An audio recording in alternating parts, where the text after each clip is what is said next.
So hello everybody, it is me, Demetra K of the Demetra K Show, and I hope you're having a great day. I am sitting here with Donovan, the recovering Democrat Sadiq, and this is the Demetra K Show podcast as well, where we promote Black love, knowledge, and understanding of all things that go on in the Black community to make us an even better people, with the emphasis on even, because we are a great people, but we can always be better, right? And so today we are going to continue talking about that of the incident in Buffalo where Peyton Gendron, I think that's how you say it, 18-year-olds went into Buffalo, a Black neighborhood, to a top supermarket and murdered 10 people, ultimately shooting 13. And so Joe Biden has decided to go pay his respects, I guess, if you will, in Buffalo to the families. And he made a statement, and we are going to dissect that. But before we do that, Donovan, what say you? All right, you guys, welcome to the podcast. We love to have you here.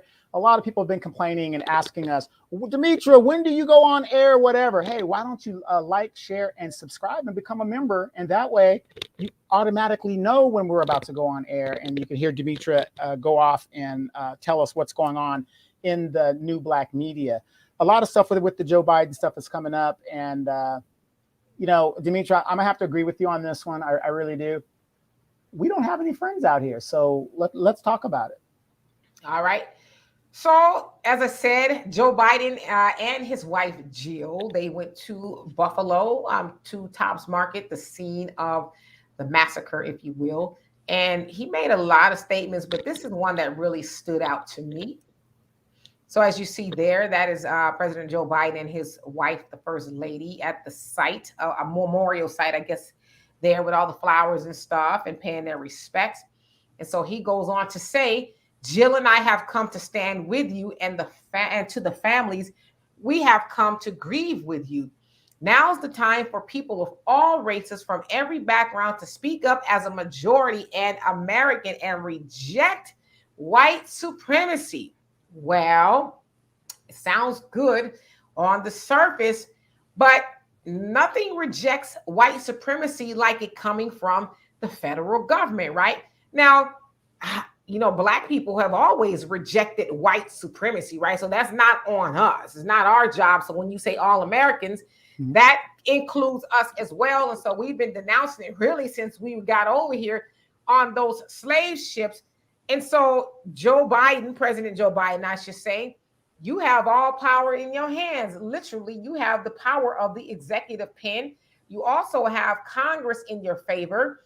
They own it right now, the House and the Senate. Yeah, I know there's, some wonky stuff going on with the Senate and voting, but still, you are the kingmaker there. And if you wanted to pass some sort of a bill that protects Black people from being harmed by white supremacy, you could do that, just like you and Congress did with the Asians. And so we've heard a lot of conversation, especially with this particular case, about, okay, when are we going to be considered a protected class of citizen? Now, I know Sunday we had a large conversation about it, and most people said we need to protect ourselves, right? We need to bear arms, Second Amendment, and all of that. Mm-hmm. But great, we could do that, and I think that we should do that.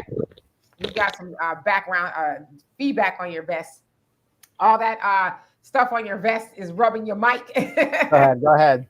Yeah, and so we can and we should do that, but that still doesn't mean we don't need some sort of protection via a bill that would carry some weight. Now, you can't legislate people to not be racist, but at least it would be there, and it would be more than symbolism than you standing there with your hand over your heart and saying, oh, we need to reject white supremacy. And the other thing, too, is Joe Biden, let's keep it real. You ran around with white supremacists who were proud to be that. You had Strom Thurmond and you had James O. Eastland. They were out in the open, proud racists. And took you right under their wing. Yeah, and you called them your homeboys, and your mentors, and you're hugging and kissing and all of that with them. And so, white supremacy is not new. It's been around for a long time. But, Joe Biden, you have been in the Senate since 1970s. And so why you could have, there's a lot of times you had opportunities to do something other than just say, hey, I reject white supremacy. You really could have wrote a lot of legislation to do that But instead, you wrote a lot of crime bills and things like that that continue to harm people, Black people specifically.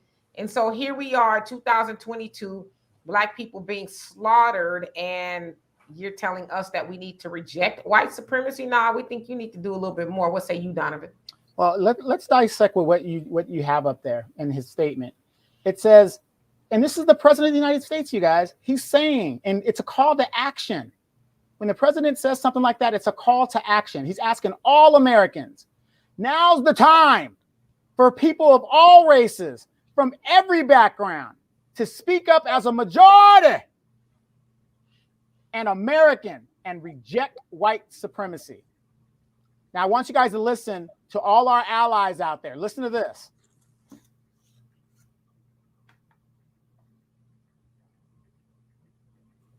You guys hear that?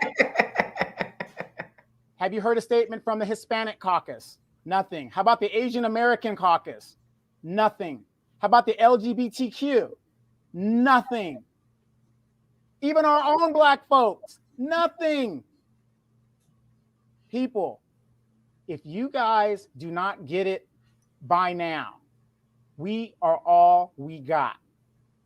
That is a call to action, and nobody answered the call. White folks ain't answering, whatever. We don't have any friends, Demetria. I mean, it's just self-evident at this point. It's just self-evident. I know you guys are saying, why does Donovan have a vest on? Well, this is my press vest. But again, it's that time.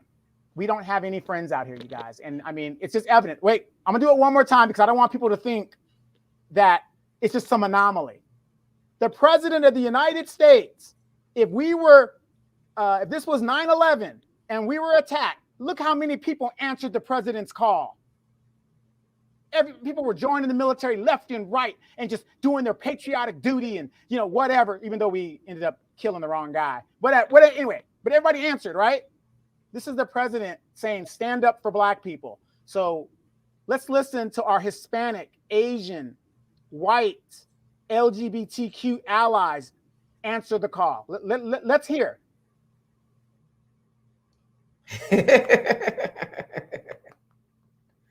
That's a damn shame. And also, I was actually looking to see if the Hispanic caucus said anything at all. I'm actually going to go onto their site and let's see. I see something about some TikTok. Yeah, it's crazy. You look at what they're saying. Why is it that Kamala Harris waited 3 days after the incident to make a generic statement? Well, so did Obama. Yeah, that's what I'm saying. We don't have any friends out here, y'all. This is why these elections coming up are very pivotal if we are going to survive.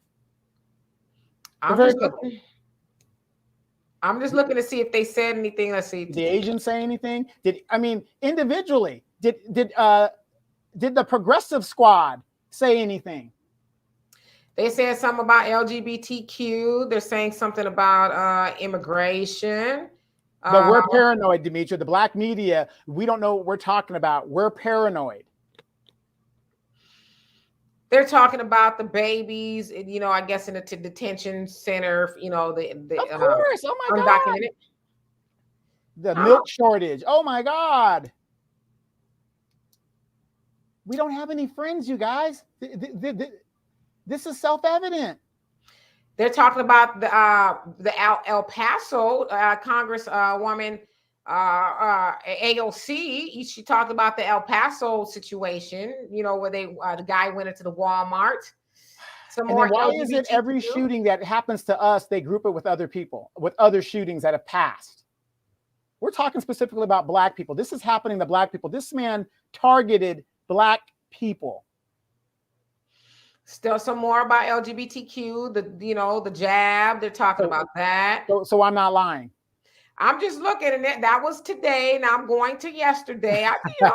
They also, let's see here, Representative Nadia Velasquez said on Sunday, I was proud to be a part of the AAPI Heritage Parade to celebrate all of the great contributions of the Asian Americans have made to New York. So she said something about them. I'm just looking. Sure. I'm just bear with me because I want to know. I've been talking to some of my friends that are Asian and Hispanic, and I told them, and I was outright with them. I said, look, the bottom line is if you guys are sympathetic to us. I get it. You're sympathetic to our problem, but you remain silent. And I said, that is a problem within itself.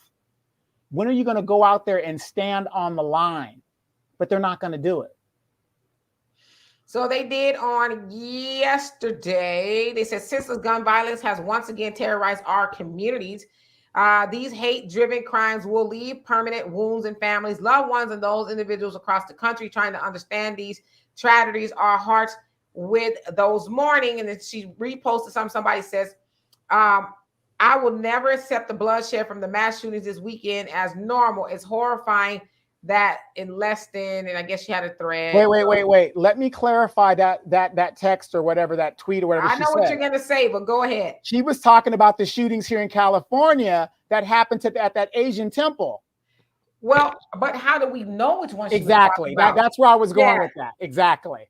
Yeah, it was very vague, and it say Black people, because they did retweet one that was about the one in El Paso where the gunman went in predominantly Hispanic shopped Walmart, if you will. So yeah, it was very vague. So yeah, I get your point. I get exactly where you're going with that. But the other thing I want to we have no friends. I mean, okay, think about this. You're in high school. Remember in high school, and you think you got all these friends, and I guess that's where the movie Mean Girl came from. But you think you have all these friends, and then you really realize, when you open your eyes and you really realize you have no friends at all, that is very, very sad. Right. Oh God, I was looking at something on Twitter. I'm not even gonna repeat what it is. Let me see. I'm congressional. What the congressional Black talkers talk about? No, I'm gonna go to the Asian. We gotta stop sloganizing. You know what? Did y'all go to the fish fry? Why y'all keep fucking with me? I've been working on the reparations for 30 years. Jim Clyburn, ladies and gentlemen, Jim Clyburn. I just did the Indian bill, gave them billions of dollars. No, they didn't say anything about it. Of course not. The Asians ain't concerned about no Negroes. All right, one more. Then we're gonna get back. I just want to make sure. And make me a liar. I'm saying I want you to make me a liar. I want to be wrong. I really do. I'm looking. Congressional it's Black out there, y'all. It's crickets. I don't see nobody protesting. I don't see white folks, Asians, Hispanics up in arms. I don't see them making statements. I don't see anything. All I see is generic statements, which isn't saying specifically Black people. They did not make a statement. The Black Congressional Caucus, from what I can see. And the Black Congressional Caucus is mostly made up of, their leadership is of Black females. Am I correct? Yeah, but I'm just looking. I just want to make sure. Okay. Well, And what I'm saying is, it's not a male versus female type thing. What I'm saying is, women are the center of a community. And if we've got Black female leaders that are elected and they won't even stand up for us, they have sons, they have children, where is their humanity? Right. So there you have it. From what I see, I don't know if there's, I was on their Twitter. I don't know if they posted somewhere else, but I didn't see anything. But I will say this, the first part of the statement here says, Jill and I have come to stand with you. Now, where have we heard that lie before? Yes. Y'all stood with me, and I'm going to stand with you. And he's doing exactly that. Standing. 2 years later, nothing specific. And, it's really open season on, it's always been open season on Black people, but it's open season, and it's like, well, we need to stand together. And Obama said the same thing, kind of sort of, we need to denounce, racism and, all this other stuff. And of course, Biden did talk about the replacement theory that's going around, which basically says, and this is if I understand that, white people, white supremacists, I guess, are afraid that they are bringing in immigrants to replace them. In addition to their birth rate being low. And so they're paranoid that they are going to be replaced, I guess, disappear. Right. But see, that's a theory that Joe Biden in the early 70s even talked about. He doesn't want his children and his mother being beat, with living next to blacks and all this, I'm paraphrasing, it's not exact words, but go look it up. I know what you're talking about. Yeah, he's basically was saying that theory then. And here's somebody who actually basically started that whole theory. And then just before he got elected, did he not tell those black folks, you're going to be replaced? You're going to be behind these Hispanics. Right. So, it just depends on who's saying it, right? Like they are taking Tucker Carlson to task. But like you said, Joe Biden has said it quite a bit throughout his, congressional and presidential and vice presidential career. He said it quite a bit. Now, maybe he has not used the words replacement, but he has said things like he said, I don't want my blonde hair, blue-eyed child or daughter. It basically, this was in regards to the busing. Situation. Mm-hmm. Yeah. So he has said those things. And like you said, they're going to come hit our kid, I don't want my mom or your mom hit over the head. So he's put those things by these out there. Predators and, predators, the words he used. Yeah. So, but to say that we need to denounce it and, it's like, well, what do we need to do? Like, y'all have more power than we do, right? So I just think, honestly, at this point, Black people in America really need to realize that we have no power. We have no friends. We just don't. And I don't want to say a lot, but a large amount has to do with us because we just refuse to unify. We argue over the time of day. We argue about everything. No, it's not. Yes, it is. No, it's not. Yes, it is. Now, Jordan, LeBron. I'm not saying other people don't argue. They do, but they don't argue over the fundamental things that are important to sustaining their existence as a race. But we do. We argue over what political party to serve. We argue about religion. We argue about men and women and, all this other stuff. And one thing, we don't practice group economics in that we try to, do business with each other. However, I will say, a lot of times we put the onus on Black businesses, but it's the customers too. You know what I mean? So it's that whole thing is just flawed. And as we always say, without money, you don't have any power. It really is just wishful thinking. Let me just say this though. But when it comes to money, we have it. But what do we do with it? What do we do with it? We're spending, and I'm just using women as an example because men do dumb shit with their money. $300 Jordans. Stupid ass cars that you don't really need. Men are just as guilty in our community as the women are. Women, $100 nails, $400 weaves, $200 dresses. They want to be taken out for $100 meals. We just throw this money out the window. So it isn't the fact that we don't have the power. Dimitri, you say it all the time. We trick off how much money every year? $1.3 trillion. How many politicians could we buy with money like that? And we give 97% of that away. That's almost all of it. Dr. Claude Anderson has been talking about that forever. And we just will not listen, right? And I get it. Some of our Black businesses, they're hard-headed as well. And there just needs to be a complete over. I said some, not all, but I will say this, and I hate to say this, but since I've been in Houston, obviously being from Southern California, in Southern California, Black people are about 6% of the population. In the South is where most of the Black population lives. So in Houston, there's quite a few Black people and quite a few Black businesses, but I want to say almost every Black business that I have tried to do business with, complete failure. Did not get what I needed.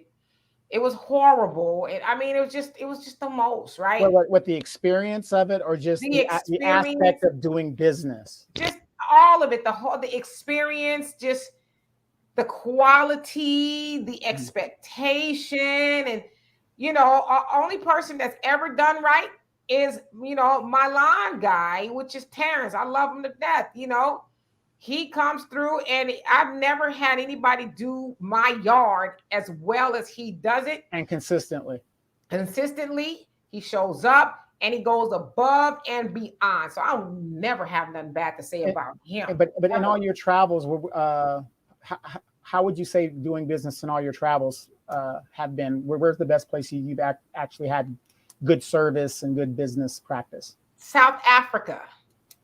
South Africa, obviously because there's, more black people there being on the motherland.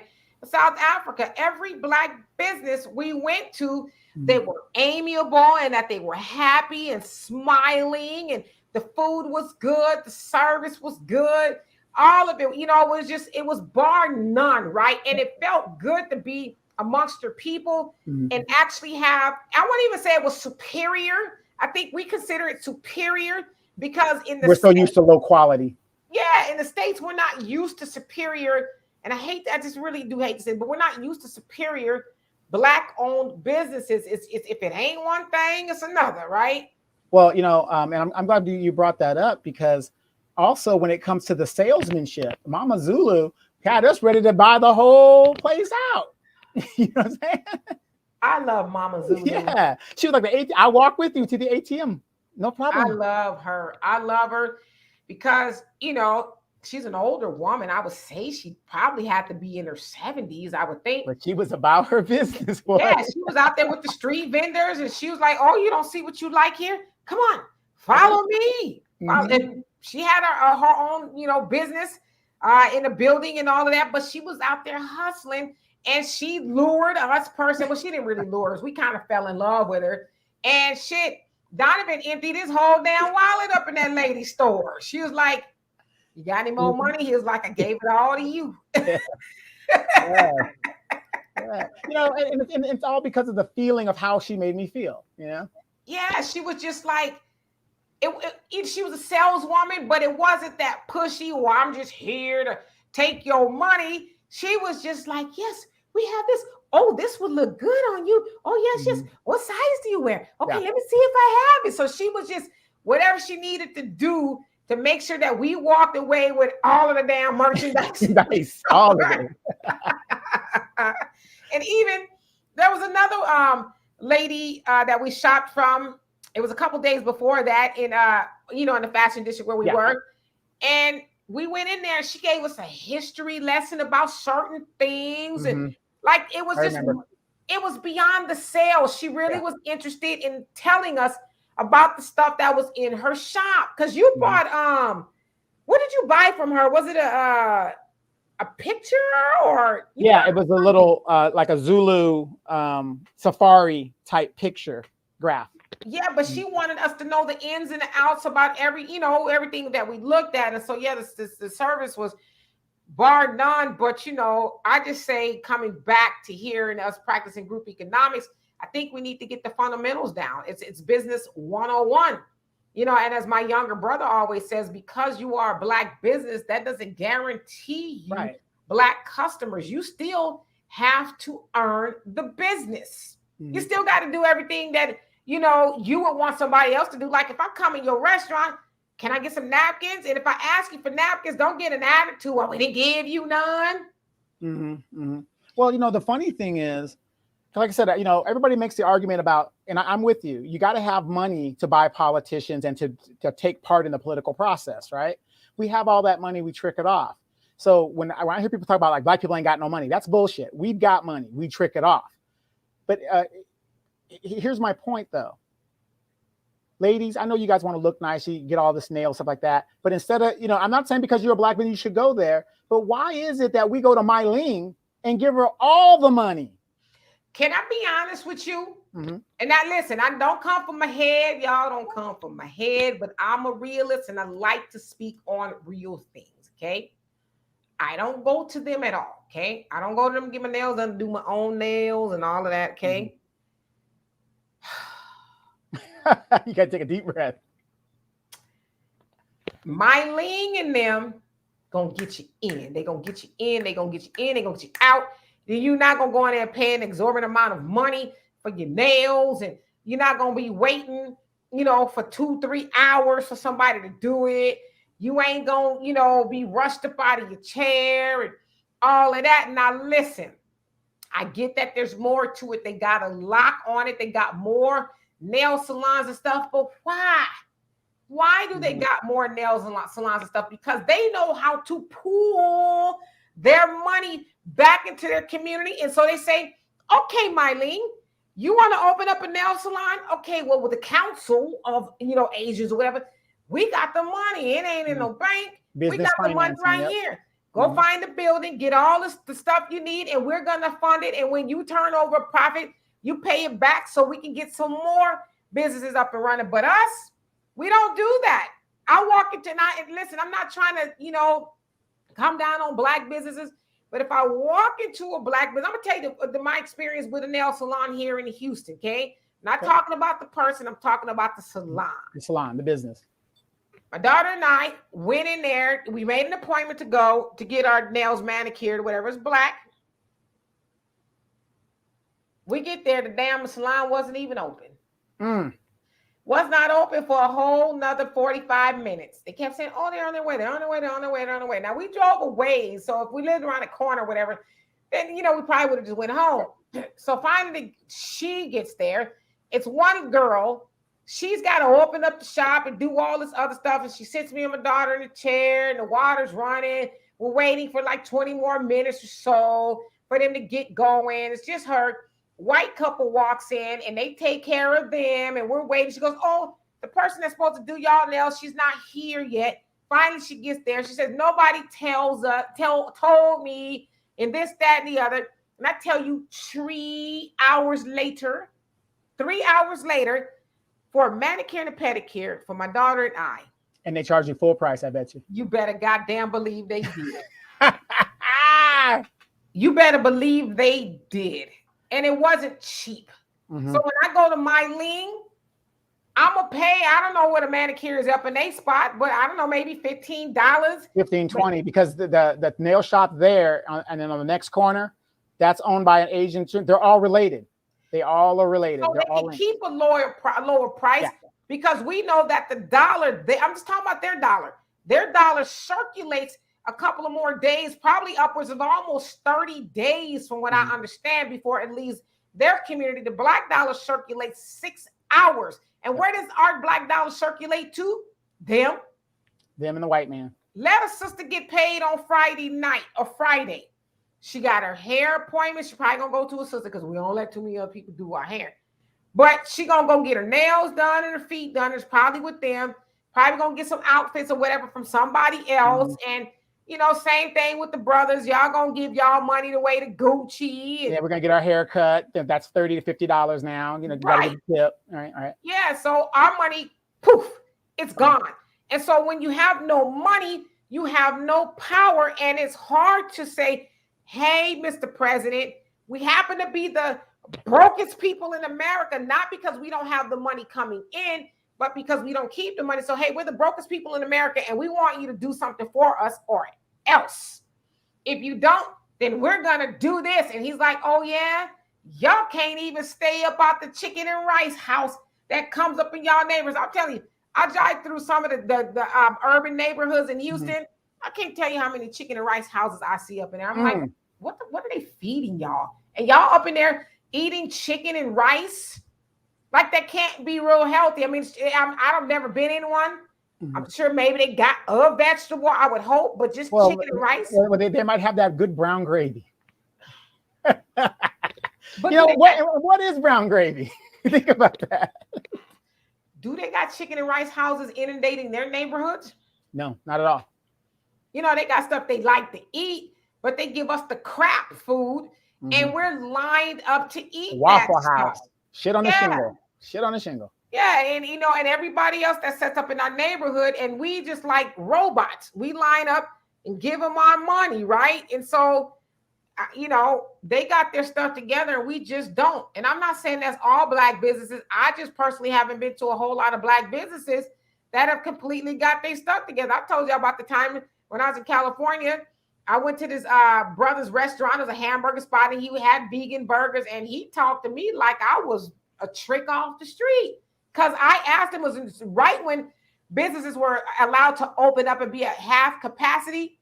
I asked him, and he's been back there talking over the food and didn't have his mask on and stuff. And I said, hey, brother, I don't know, you might want to put your mask on. Because I was going to say, because, somebody might tell on you, oh, you ain't got the loud talk me. Mm-hmm. That's right, black woman. Know your spot. Know your place. I wasn't even loud talking to him. No, I was talking just like this. Hey, brother, you might want to put your mask on. Somebody might come up in here and tell on you. Because that was really at the height when, businesses was getting fined and stuff. He didn't have no gloves on. He had no mask on. And I went on a recommendation from a black group that was on Facebook. Oh, this brother, so I went over there out of the way for me, but I wanted to, give him support. But when he talked, you always to me do that. Mm-hmm. Yeah, I was like, I said, I came over here because a black Facebook group said that you was open and go support. So I'm here. And I said, and you talking to me crazy. I said, I was just trying to, give you a fair warning. COVID is going around and you want to, but, you didn't give me an opportunity to do that. So he gave me my food or whatever. Was wrong. Yeah, but think about this though. When was the last time you saw a bunch of Asians in a soul food shack? They do come in there. Very few. When was the last time you saw a bunch of Hispanics going into a soul food shack? They do not support our businesses, but we wholeheartedly go and support Mr. Kao Pang's Chinese cuisine. We wholeheartedly go in there. Xiaoping, we love going into Xiaoping's. You know what I'm saying? No, it's just crazy. And I was talking to my brother yesterday, and by the way, he just became a grandfather again. His wife's daughter had a baby boy. Congratulations, Smokey. Yeah, so we were talking and stuff, and and my brother's a little bit of a working type, blue collar type guy, so he isn't really into the educational books type, but he's a working type guy. And he was saying, and I was kind of telling him we're failing as a people, and while we're failing, they're not adding everything up. 2007, a third of all black wealth was taken in the housing crisis. Okay, so a third of all black people that own houses gone, just like that, overnight. The housing crisis. Then you had the COVID. Look at all the black businesses that closed up because of COVID. Okay, we still haven't recovered from a lot of these things, right? How could anybody not see that we are being set up to fail and be a permanent underclass if we're not that already, in fact? We are. And it really hit him like, I didn't think about that. Yeah, you see a few of us driving a Mercedes and doing these little things like that, but that don't mean anything because there's a few of us. We're talking about the majority. But somehow we think, because we've had conversations with people like that. Well, you're doing okay, D. Donovan, you're doing okay. Yeah. I'm doing okay. But it's like, that's why we're not doing okay, because we think, as Dr. Claude Anderson says, that you are an exceptional Negro and that I'm doing well. I got the house on the hill and the cars and all of that. And I'm going to the concerts. And, I'm doing okay. It's scary because a lot of us are, like when I talked to my brother, he was saying there's a lot of black homeless in New Orleans. Of course, New Orleans is a predominantly black city, but he said homeless is over there. You're saying in Houston. I know there's homeless in Houston. I don't see a lot of white folks. I don't see a lot of Hispanics homeless. Now, when we were in Costa Rica, how many homeless people did you see? I barely saw any. There were some, but barely saw any. Dominican Republic, barely saw any. But it's a different demographic. But my point is this: when you talk about homeless here in the United States, no matter what city it is, 50% of all homeless, and no matter what city it is Black. We're failing. And then another thing is, out of that 50% of the homeless that are Black, more than 50% of it is Black women. What is going on with our women to where they are basically in the street? Well, I mean, I think what it is, ring the alarm. Well, this is why I would like to bring up Kevin Samuels. One thing that I did agree with him is that, we can't, and I say we, Black men and women, really can't afford to be like, I'm going to be on my own. We need each other Yes. just from an economical standpoint Mhm. to survive, right? But we just think, I don't know. I think a part of it too is that we are used to the struggle until we get to the point it's like, damn, I'm about to be homeless, And the Mhm. other thing too is, I mean, people have misfortunes and stuff, so you got to Sure. count that. Sure. But a lot of times we tend to bite off more than we can chew. We don't factor in things. Just like, let's bring back to the housing crisis of 2008. Mhm. We know that a lot of predatory lending took place with Black people when Black people got the stated loans, and then eventually the loans ballooned. And, just because stated meant that, okay, well, just how much are you making? Well, Right. all right, I'm making $5,000 a month. Well, you work at Taco Bell, so that's probably not the case unless you're just there every day, all day. And so, when those loans came due and they ballooned and you had to come up with a lump sum, a lot of people weren't prepared to do that, so they lost their houses. So the point that I'm making is a lot of people just bit off more than they could chew. You knew damn well you couldn't afford no $300,000 house working at Taco Bell. Right. But then again, who has been the chairman of the banking committee since 1998? Your homegirl. Maxine Waters. Now, knowing that predatory lending has been going on and Black people more so than anybody else was taken advantage of, where's the legislation from Maxine Waters, who has the power to put in certain rules and effects to do that? Obama came in the office, punished nobody from Wall Street. I mean, this is why I always tell people, especially my elders, we've got Black people in positions to do things, but yet they do nothing, absolutely nothing but enrich themselves. Right. So, but the power is in our hands. It literally is. There's things that we can do as far, like we said, group economics, and we do have some voting power. We know that the Democrats can't do anything without a Black vote. The majority of it, even if a small percentage of the regular Black voters that usually vote for the Democrats decide not to, they're in a heap of trouble, right? Yeah. Demetria, I just want to let you know this because I got an email on it the other day. This is the most pivotal election of your life. You got to vote like your life depended on it, because guess what? Roe versus Wade is on the docket. If the Republicans get in there, it's the most pivotal election of your life for the 8th time, 9th time, 12th time? Right. Well, last time it was, we got to get Trump out of here. Then this time is, he's coming back. And it's like, you damn right he coming back, because y'all ain't did nothing to, y'all lied to get, him out of there for whatever reason. People fell for it, and then you've delivered for everybody else, but you haven't delivered for Black people. And I'll say, in all fairness, there's other people he hasn't delivered for either, like seniors, people with student loan debt. Well, the thing is about the seniors, every president since I could remember started voting kept talking about prescription medication and all, getting them to make the prescription. Is that the go-to thing when you're dealing with older people? Their prescription The medication. crazy part about it is they ain't did nothing about it. They haven't dropped the prices. They're all making money from it because they're, pro-pharmaceutical companies that are lobbying them big time. So, but let me ask you this, seniors, and I'm not trying to be disrespectful. Maybe if you guys stay out of those casinos, you could afford some of your prescriptions. I'm just saying. When I go to the casinos, the only people I see gambling are people who are older and most likely retired. And some of them are hitting. Don't get me wrong. Some of them are hitting.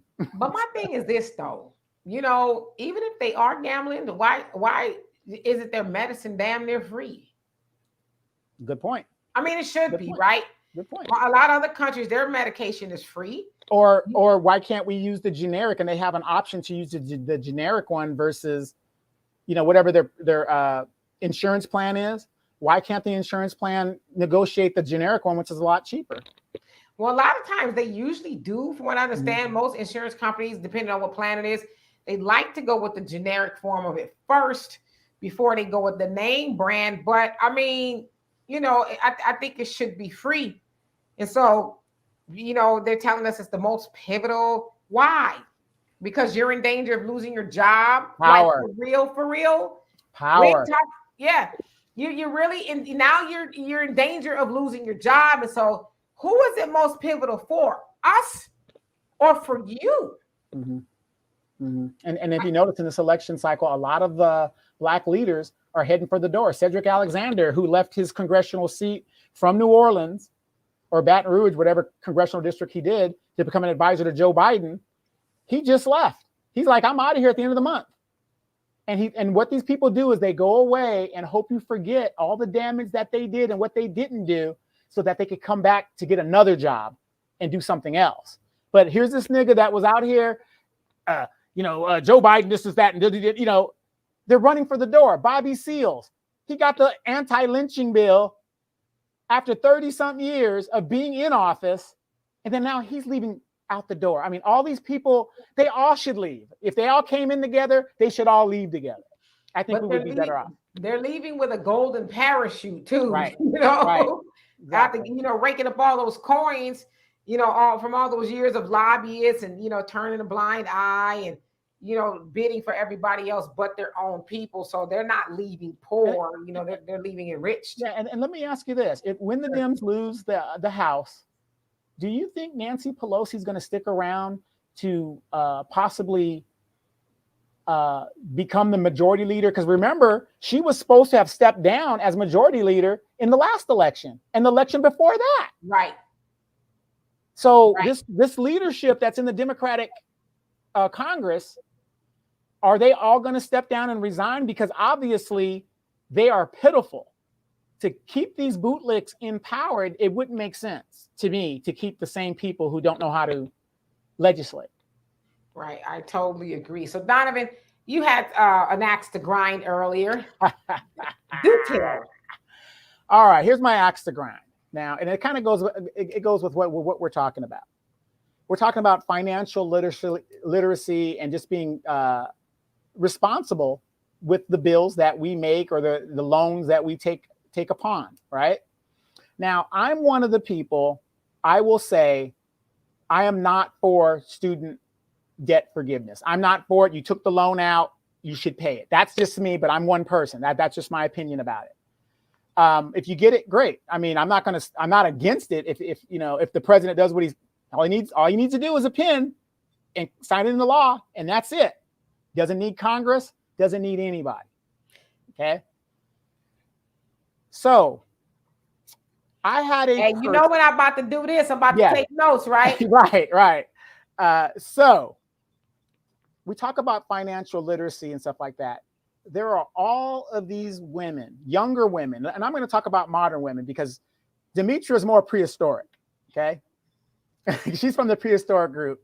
If your parent was a baby boomer, I consider you part of the prehistoric group for the simple fact that we're the last generation that actually emulates our parents. We listen to their music. We do the same, kind of the same stuff as our parents did because we were taught by our parents. So you got these modern women out here that are making really good money, that have really good jobs. They have all of these degrees, but yet they are leveraged in debt up to their ear bones. And it doesn't make sense because that shows to me as a man, you have a spending problem. You're not good with your finances. So I had a little friend. Well, I can't even say a friend. It's like a little sister. And her car got repoed. Okay. And she wasn't aware that the car was repoed. She thought it was stolen. But unbeknownst to her, she was behind a few payments. Well, she knew she was behind a few payments and had everybody searching and looking and doing all the other good stuff. And my question to you, Demetra, is this. Ladies, especially my Black sisters, stop being delusional. This woman makes really good money. When you have a bank loan and you're taking money from the white man or you're financing it, do you not think it is more important to pay that bill and get ahead of it versus getting $400 weave in your head and $300 nails or whatever you're doing? I mean, there's something's got to give. We got to have good money management. So, Demetra, would you say that I was wrong in telling her to get it together? No, I don't think you were wrong for telling her to get it together, but I will say this. Well, let me just go back to your point about you don't believe in student loan Yeah. forgiveness for anybody. No, for everybody. You got to give something. You know, when I say student loan forgiveness, don't take it the wrong way. You've got to do something to get it forgiven. There's a lot of people that took out student loan debt and they took it out and, you know, whatever. Like me, when I took out my student loan debt, I was paying it. I didn't have, you know, I was doing the bare minimum to pay it. But because I was in the military, which I made a sacrifice, it got washed away. So I did something for it. I paid the debt. I just wanted to clarify that. Yeah, I paid the debt. So, but it was forgiven though. Yes. Okay. It was forgiven, but I paid the debt. Got you. So I don't think you were wrong in admonishing your little sis or, you know, for her bad financial decisions. However, at the age that I am now, 51 years old, I'm still learning things about people and, you know, and the power of really just backing away. Because all I could do is, I've been saying this all day. It's just been in my mind. I can give you the ball, but it's up to you to run with it.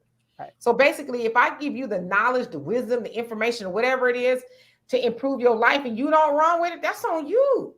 Like I said, me helping you should be a push, not a pull. Because when I'm pushing, I'm doing most of the work and you're just resting as I'm pulling. Come on, you can do it. You can do it. Instead of saying, yes, go. Yeah, you got this. You're doing a good job. You know what I mean? So you're not wrong for telling her to be more responsible. But I will say after a while, when are you going to start saying, I mean, I've had this conversation with you before. And now it's just like beating a dead horse, man. So at what point are you going to stop, as the Bible says, throwing your pearls before the swine, not likening her to a swine? But when are you going to stop giving your knowledge and your information that's valuable to you to somebody who is just not going to heed it? And I'm going to tell you this. If somebody would have called me to help them with getting around because their car was towed or stolen, and then I later found out that it was repossessed, I'm going to be highly upset. You know why I'm going to be highly upset? Because one thing, he was running game on me because you know you ain't paid that car payment in 2-3 months. Because usually that's how long it takes for them to come get your car. It's missing 2 or 3 payments. So you already knew that. Right. But you had me going on a wild goose chase with you. Or wait, let's clarify that. Or if you read the fine print in your banking statement, you were in banking, you miss one payment, they can call the loan in. They can, but I'm saying usually. So the point that I'm making to the 2 and 3 payments missed is because at some point they were like, hey, you missed your payment. It's 30 days late. It's 60 days late. Now this is a repossession conversation. So her knowing that she did not make that car payment was disingenuous, and it wasn't fair to you. Because if I'm calling you my little sis, then I want you to treat me like your big brother. I don't want you to treat me like some dude or whatever. I'm just bumping you over the head, and I got information that I'm not sharing with you, right? I have a good friend. I love him to death. My really good friend. He calls me the other day and he says, I need to talk to you. So he's telling me about some things that's going on in his life. And he's saying, you're my very best friend. I know you're going to give it to me straight. What should I do? I said, I could tell you, but you ain't going to do it. You know what I mean? You ain't, because you've already kind of got your mind made up. But I said, I think people need to come to a point and say, to themselves, why am I putting myself in a position to help people who won't help themselves and won't help you? Because I have this saying, and I really need to just start adhering to it even more so now. Stop telling people yes who tell you no. So what I mean by that is, if I come to you and I say, hey, I need a favor, you say, well, I ain't in a position to do it. I really can't do it. But it's like, wow, at least 50, 11 times I helped you. I never told you no. But here you are resting in your comfort zone and telling me no after I told you yes. So y'all listen to that again. Stop telling people yes who tell you no. Mm-hmm. Be comfortable with saying, as nicely as you can, F off. I don't owe you anything. Yeah. Yeah. I don't owe you anything. I've given you all the information you can use. You're not listening to it. And after a while, what's going to happen is you're going to have all that stress. Because what people do is this. And my dad gave me this analogy a long time ago, and I never forgot it. What people ultimately do is treat you like a trash receptacle. Okay? So that means is, hey, Donovan, I need you to help me go look for my car, or give me a ride, or do this and do that, because this and that happened to me. So they dump all of that onto you, and then you like, oh, okay, sure, I'll help you. I had other stuff to do, but yeah, sure, I'll help you. So what you're doing is carrying all of their garbage, and you've made it easier for them to continue living and not really feel the brunt force of what they have done to themselves, right? Donovan, have you ever hit rock bottom? Never. Have you come close to it? Never. Liar. Never. Liar. Now, like rock bottom in love, yes. I'm talking about just, let's say, anything. Like, in love, yeah. Okay, we've all done that, right? We've all hit rock bottom. No. I plummeted to hell, okay? Yeah. I plummeted past the rocks and that. Right. But let's say financially. Okay, let's bring that to financially. Close to rock bottom. Mm-hmm. Now I'm talking about eating top ramen when they didn't want to eat that. Oh yeah, when I was younger, I was there. I was on the road eating top ramen and tuna, trying to. How many people came to your rescue? 0. How many people said, I know you're tired of eating top ramen every night, but I got a nice juicy T-bone steak with potatoes and gravy. Well, you know what? I'm lying. Uncle Sugar came to my rescue. He gave me that meal card. Shut up. To eat at the chow hall.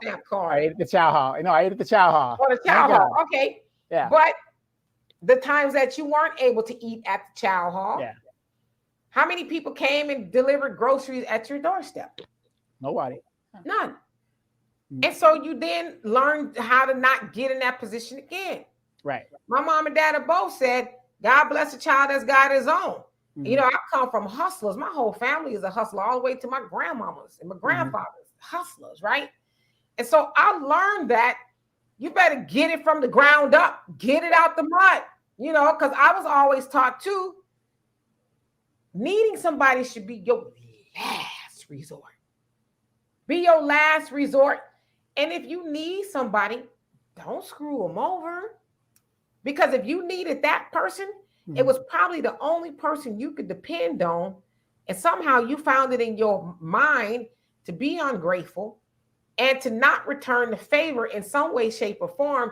And then when that last resort gets tired of you, you are really screwed.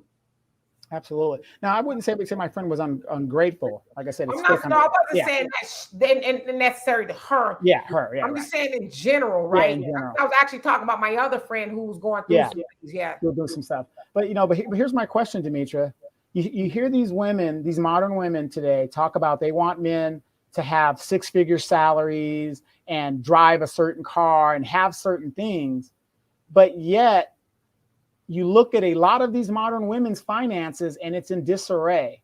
How do we go about? And then again, at the end of the day, all we have is each other. Okay. And I get that. So I'm glad, my friend called me and, and I kind of helped with some stuff that I had to help with, which I had no problem doing. But at the same time, I had to admonish her and say, get it together, because this woman makes good money. And there's a lot of you sisters out there, you keep bragging about all these degrees and money that you guys got. But at the end of the day, when we uncover the veil, you're broke as a joke. And I don't get it. Yeah. I mean, there's a lot of people running around here perpetrating and living quiet lives of desperation. On the surface.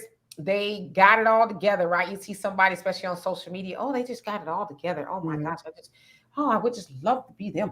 I would love to be in a situation. And then when you get to know them, it's like you should go to jail for all that fronting and perpetrating the Right. fraud that you was doing. And it's so sad that a lot of these influencers are throwing the wrong message out there to these young girls. Because like you said, when you lift that veil, these people's, a lot of their lives are in disarray.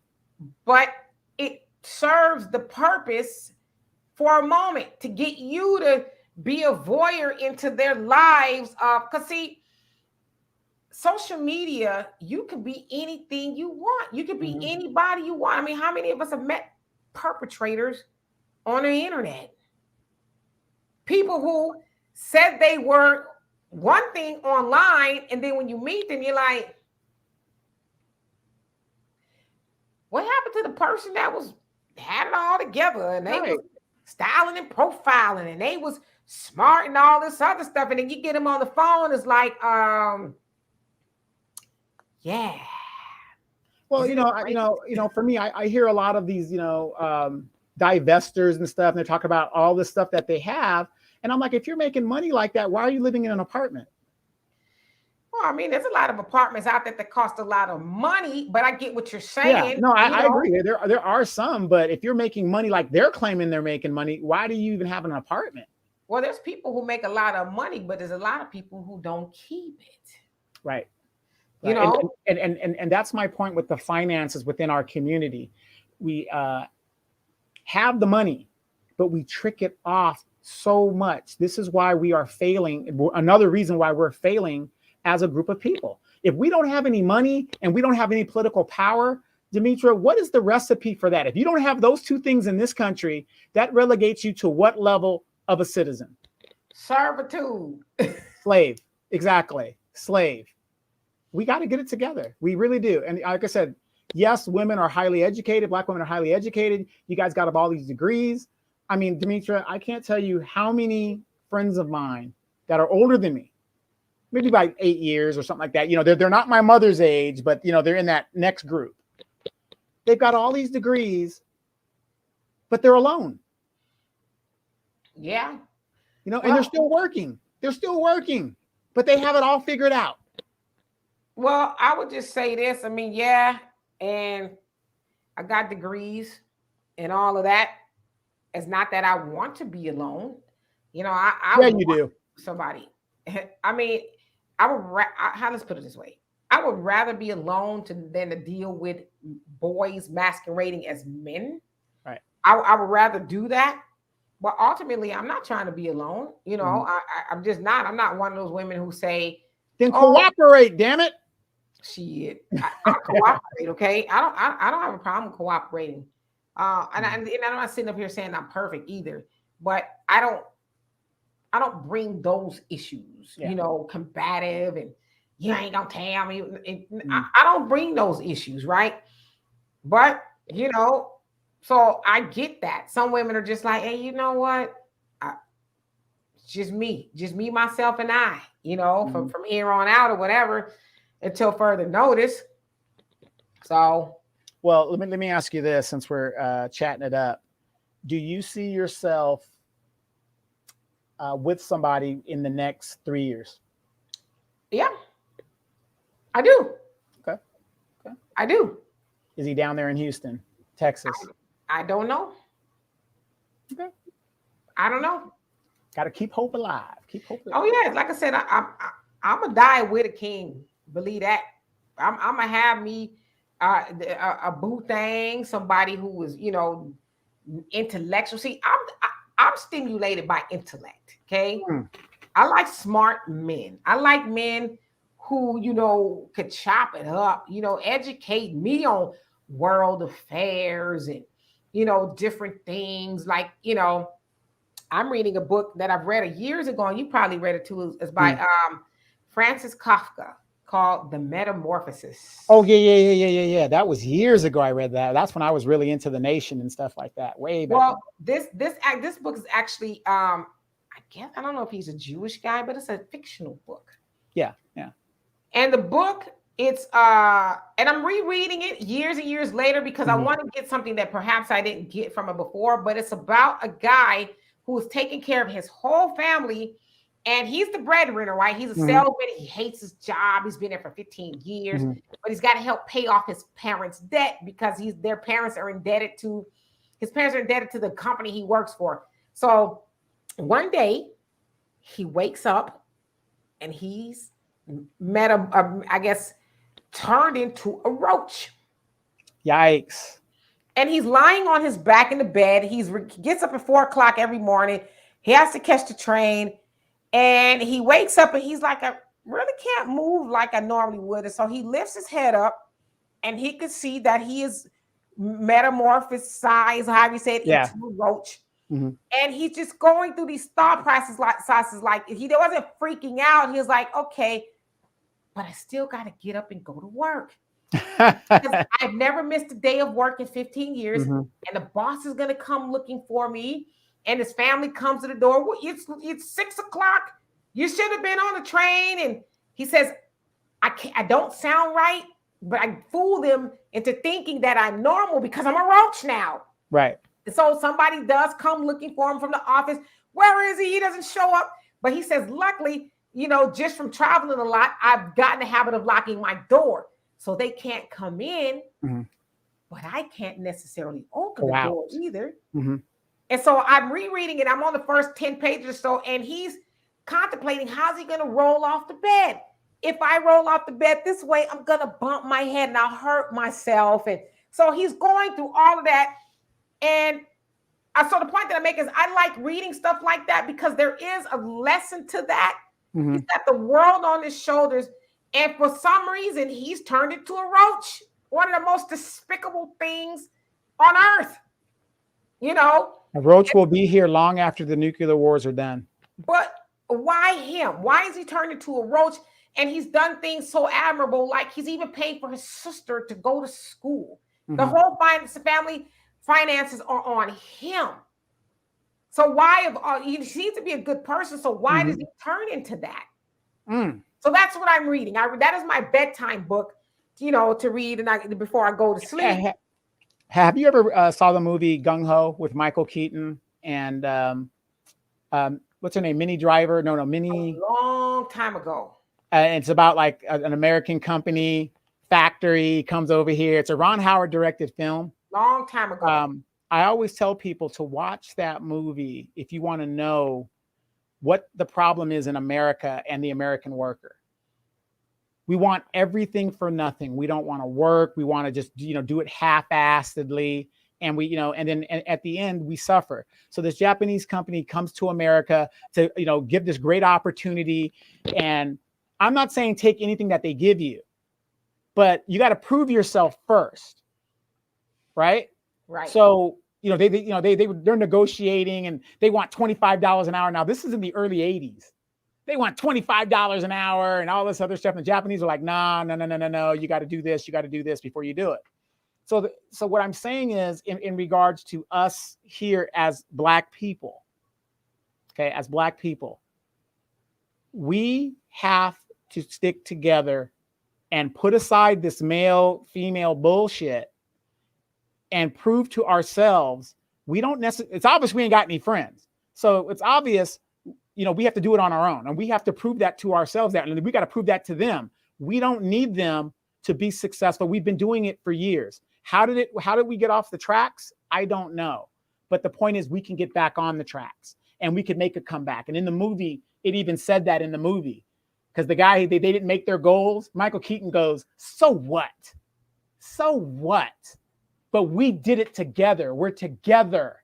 We built these cars together. I mean, he was faking like there was a window in the car. There was no window there. And there was some cars that didn't have engines in them. He was like, so what? We did this together. And that's what I think Black people, we need to start doing. And we have to be realistic about it. We really got to start telling ourselves, ladies, can we afford at this juncture where we're at in America to just throw money away because we want a lace front that we really can't afford? I'm not saying if you can afford it, do it. But what I'm saying is that type of money. Fellas, do we really need $400 Air Jordans? Michael Jordan's been retired for almost 20 something years. Do we really need that stuff at this juncture? We've got to survive first. So that's where I think we should be doing at this juncture.